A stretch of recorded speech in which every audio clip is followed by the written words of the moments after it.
tous, c'est une édition particulière de votre rendez-vous high-tech sur CRTV News. Mesdames, Messieurs, bienvenue sur Restez ici.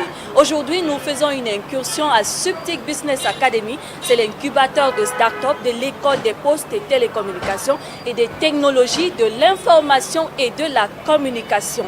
Inaugurée le 24 septembre 2018, cette pépinière d'entreprise a fonctionné avec 21 incubés qui sont arrivés aujourd'hui au premier stade de maturation. Ils passent donc devant un jury chargé de les évaluer avant le passage au second palier. Vous voulez savoir comment ça fonctionne?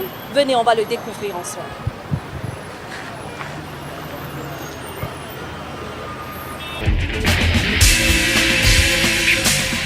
On pouvait ressentir le stress dans l'air dès ces marches qui mènent aux locaux de Suptic Business Academy. C'est que ces incubés en fil passent ce jour un examen crucial. Il s'agit de sélection des projets de la phase de pré-incubation à la phase d'incubation. La phase d'incubation est la phase de capacitation où on aboutit par la création réelle des entreprises. L'admission à pré-incubation, c'est par une sélection de jury. Lorsque les projets sont sélectionnés, à la pré-incubation, on étudie la viabilité du projet, mais aussi capacité des porteurs de projets sur un certain nombre de thèmes, par exemple les modèles économiques, le pitch toll et l'entrepreneuriat. Généralement, ça va dans les 3 à 6 mois.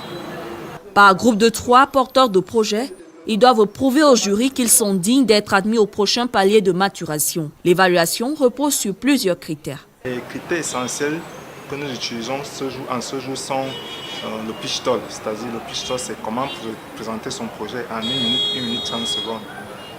Le modèle économique par méthode Canvas, qui a 9 composantes, et le minimum variable projet. C'est-à-dire on doit se rassurer que le porteur de projet est capable de développer son produit. Après avoir franchi ce stade de pré-incubation, les porteurs de projets vont entamer la phase d'incubation proprement dite. Elle s'étend entre 6 et 12 mois. Pendant cette période-là, nous formons donc l'entrepreneur. Parce que dans la première période, nous n'étions pas en train de former l'entrepreneur, mais nous lui inculquons déjà un certain esprit, une certaine vision.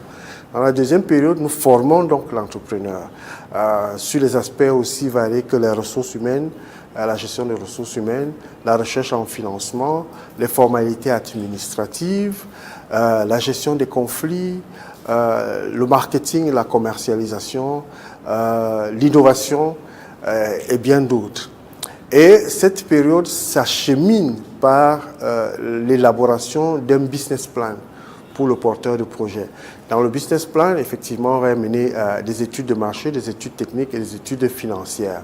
Suptic Business Academy est le premier incubateur public dédié aux entrepreneurs du numérique. Lancé le 24 septembre 2018 par le ministre des Postes et Télécommunications, Minette Libombi Likeng, et son homologue des Finances, Louis-Paul Motazé, SBA s'inscrit en droite ligne de la volonté du gouvernement camerounais de développer l'économie numérique perçue aujourd'hui comme un vecteur de croissance, de productivité et de compétitivité des entreprises et des États. SBA offre donc un écosystème adéquat aux apprenants pour qu'ils puissent s'exprimer. De manière pratique, ces activités portent sur les conférences, des sessions de coaching et de mentoring. L'objectif étant d'outiller les incubés afin qu'ils puissent à terme s'installer en tant qu'entrepreneurs et devenir à la fois créateurs d'emplois et de richesses. Pour la première cuvée, 21 start-upers ont été retenus. L'incubateur dispose d'un espace de coworking permettant de recevoir tous les incubés en phase d'initiation, d'un laboratoire de fabrication de composants électroniques, d'un site d'hébergement des applications, d'une liaison spécialisée Internet à fibre optique et à haut débit et de 2 ateliers et des bureaux. Place à l'invité de cette édition spéciale de TRESTIC. Nous le recevons, ou plutôt lui, nous accueille à Suptic Business Academy. C'est le chef de centre Théophile Abegamoussa. Merci de nous accueillir chez vous. Merci de rendre visite à Suptic Business Academy et bienvenue chez nous. Si on commençait par une définition, qu'est-ce qu'un incubateur de start-up? Un incubateur d'entreprise, précisément, est une structure d'accueil des porteurs de projets en création d'entreprise. Suptic Business Academy est un incubateur de type numérique, c'est-à-dire qu'en notre sein, nous accueillons les porteurs de projets en création d'entreprises numériques, autrement appelés start-up. Subtic Business Academy a été inaugurée le 24 septembre 2018 par le ministre des Postes et Télécommunications et son homologue des Finances. Quelles seront les missions de cet incubateur? D'abord, il convient de rappeler que Subtic Business Academy est une émanation du gouvernement camerounais, notamment du ministère des Petites et Moyennes Entreprises, qui utilise cette structure pour promouvoir l'entrepreneuriat et l'entrepreneuriat en milieu jeune.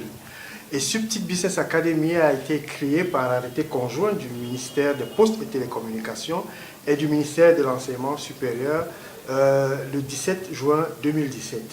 Alors, lors de l'inauguration, il s'agissait pour le ministre des Postes et Télécommunications de faire connaître la structure au public et surtout de la placer à un niveau, et selon ces termes, de permettre à ce que, à terme, Subtic Business Academy devienne un hub, un centre national mais également sous-régional de promotion de l'entrepreneuriat numérique. Concrètement, M. Abega-Moussa, comment se déroulent les formations des incubés? Quels sont les modules de formation? Comment ça se passe? Eh bien, la sélection au départ qui permet l'entrée à l'incubateur, cette faite et se fera par un jury national où vous retrouvez les représentants des ministères que nous avons cités tout à l'heure, mais en plus du ministère de la formation professionnelle et également du ministère de la décentralisation, parce qu'on a également inclus là, par exemple, un représentant des CVUC, c'est vous dire un peu la dimension nationale que prend cette initiative. Donc, au terme de la sélection qui avait été faite en 2017, ont été retenus 21 projets qui sont donc effectivement entrés en incubation le 24 septembre 2018. Une fois le centre ouvert, et puis il a fallu sélectionner les incubés, les différents incubés qui sont là. Comment se sont déroulées ces sélections-là? Il faut comprendre de manière simple qu'un incubateur, c'est un producteur d'entrepreneurs. Ou en d'autres termes, un incubateur, c'est un producteur d'entreprise. Eh bien, lorsque le porteur de projet entre chez nous, il entre soit avec une idée de création de projet, soit il entre avec une idée qu'il aurait déjà commencé. Et donc, nous avons délimité notre accompagnement en 3 phases. Il y a la phase de pré-incubation qui, chez nous, a duré 2 mois. Cette phase permet de déterminer la faisabilité de ce projet, mais également la rentabilité, parce qu'il s'agit de créer une entreprise. Au terme de la période de pré-incubation, les projets qui sont jugés donc faisables et rentables rentrent en période d'incubation, qui dure un peu plus, 3, 4, 5, 6 mois, cela dépend. Et au terme de cette période d'incubation-là, l'entrepreneur est totalement formé et l'entreprise, donc la start-up, se crée par les financements publics auprès des centres de formalité de création d'entreprise. Et une fois que l'entrepreneur et son entreprise sont, on va dire, créés, l'État ne les abandonne pas parce qu'effectivement, l'une des causes du taux de mortalité des entreprises se situe au niveau de la phase de développement. Donc en ce moment, l'État a prévu une pépinière qui est un autre centre qui permet de soutenir le jeune entrepreneur et la jeune entreprise en termes de certaines charges locatives, charges fiscales, etc. Toutes choses qui permettront à cette jeune pousse de se développer sans se soucier de la lourdeur des charges financières. Je suis sûre que le téléspectateur à la maison voudrait savoir comment on fait pour être incubé à Subtic Business Academy. Est-ce que vous pouvez les édifier sur la question?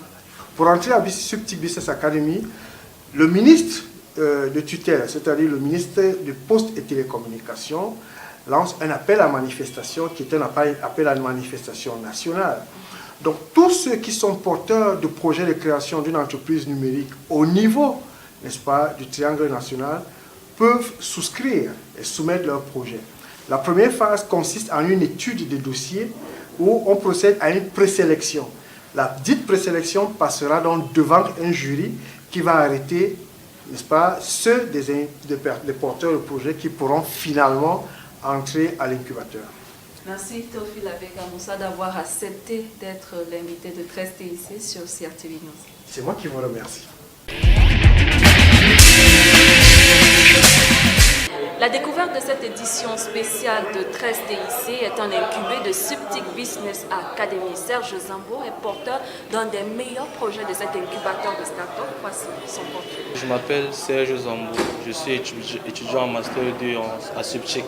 Ici à Subtic Business Academy, j'ai un projet en incubation, le projet qui s'appelle Pocket Recovery Fund. J'ai 22 ans. À 22 ans seulement, Serge Zambo a déjà trouvé sa voie dans les couloirs de l'innovation numérique. Sa trouvaille, Pocket Recovery Phone, une application de tracking.